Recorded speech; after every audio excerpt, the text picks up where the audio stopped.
টাকার লোভটা সবারই থাকে, কার না থাকে বলুন তো? একটি বাচ্চা বলে কি, আগের দিনে মানুষ বলতো যে টাকা পেলে বলে কাঠের পুতুলও বলে হা করে।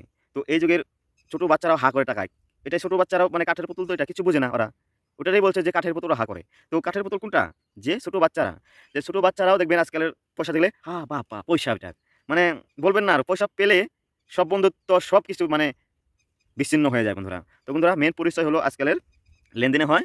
তো লেনদেন যার কাছে ভালো পাবেন তার সাথে করবেন, তার সাথে বন্ধুত্ব করবেন। দেখেন আপদ বিপদে যে আপনাকে বা আমাকে যে সাহায্য করবে, যে সহযোগিতা করবে, তো তার সাথেই যেন আমরা মিলেমিশে থাকি। দেখেন কিছু মানুষ আছে আপনাকে ধ্বংসর পথে ঠেলে দিবে। কিছু মানুষ আছে তো আপনাকে ভালো পথে আনবে। তার জন্য বন্ধুরা যে ভালো মানুষ আজকাল বহুত কম পাওয়া যায়। ঠিক আছে বন্ধুরা, ভিডিওটি আর লম্বা করব না। তো বন্ধুরা ভিডিওটি ভালো লাগলে একটি লাইক করে দিবেন, শেয়ার করে দিবেন। এরকমই ইন্টারেস্টিং ভিডিও দেখতে হলে আমার চ্যানেলটি সাবস্ক্রাইব করে বেল আইকন যে পাশে আছে ওটা প্রেস করে দিবেন। যেন আবার পরবর্তীতে কোনো একটা নতুন ভিডিও নিয়ে আসলে যেন আপনারা তাড়াতাড়ি পান আর দেখি